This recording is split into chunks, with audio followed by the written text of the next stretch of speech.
کے ساتھ دکھائی دے رہے ہیں۔ یہ ساتھ یہ بھی اپڈیٹ کیجئے گا کہ جیسا آپ بتا رہے ہیں کہ والدین وہاں پر موجود ہیں اور اپنے بچوں کے لیے وہ وہاں پر رو رہے ہیں کہ سب سے پہلے ہمارے بچے نکال دیجئے،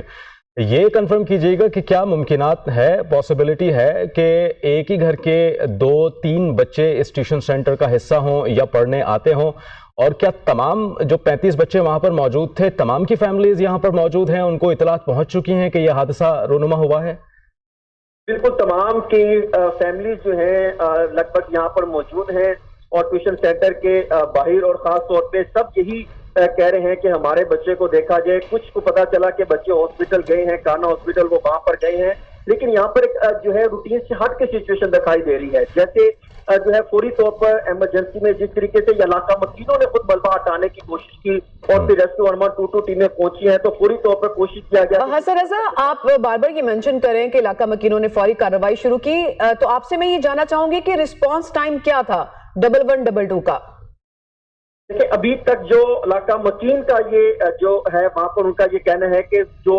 5 سے 10 منٹ تک تو کوئی بھی وہاں پر نہیں پہنچا، جیسے گرا تو فوری طور پر وہاں پہ سائٹ پر جو ریڑیاں لگی ہوئی تھی، ریڑی باندھ پہ وہ چھوڑتے ہوئے بھاگے ہیں، انہوں نے وہاں پہ شور شرابہ کیا اور پھر چھت گرنے کا جو آوازیں آئیں، اس کے بعد جو ہے وہاں پر علاقہ مکین اکٹھے ہوئے، انہوں نے شروع کیا اور کچھ دیر تک جو ہے وہ ریسکیو 112 کو فون کرتے رہے، پھر جیسے پہنچی ہے وہاں پر تو انہوں نے جو ہے جاتے ساتھ ہی آپریشن شروع کر دیا تھا۔ اور ابھی تک جو ہے جو لاہور پولیس جو ہے وہ 5 بچے جاں بحق ہونے کی کنفرمیشن کر رہی ہے،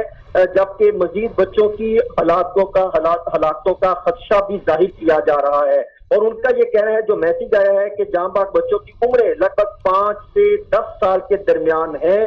یہ جو ہے کانا ہاسپٹل کے ذمہ دار نے لاہور پولیس کو کنفرم کیا ہے، اور خاص طور پہ ڈپٹی کمشنر لاہور کو بھی یہ کنفرم کیا ہے۔ وزیر اعلیٰ پنجاب مریم نواز شریف نے بھی نوٹس لیا اور ان سے کہا کہ جتنی حد تک ہو سکتا ہے احتیاطی تدابیر اپناتے ہوئے بچوں کو جو ہے وہ باہر نکالنے کے لیے اقدامات کیے جائیں۔ یہاں پر جو ہے اگر دیکھا جائے تو جو ریسکیو 112 کے اہلکار ہیں ان میں خاص طور پہ کچھ تو ایکسپرٹ دکھائی دے رہے ہیں، لیکن یہاں پر مزید ایکسپرٹ کا ہونا بہت ضروری ہے کہ ایسے ملبے میں اگر خدا نہ خواستہ کوئی غلط آپریشن ہو جائے، کوئی غلط جگہ پہ نکالتے ہوئے ملبہ ہٹاتے ہوئے کوئی ایسا اقدام ہو جائے تو مزید جو ہے بچوں کے جو ہے وہ ہلاکتوں کا خدشہ بڑھ سکتا ہے۔ لیکن یہاں پر جس طریقے سے آپریشن کیا جا رہا ہے وہ احتیاط ہی کی جا رہی ہے کہ جس حد تک ہو سکے جو ہے وہ اقدامات کیے جا سکیں۔ اس سے پہلے ہمارے ساتھ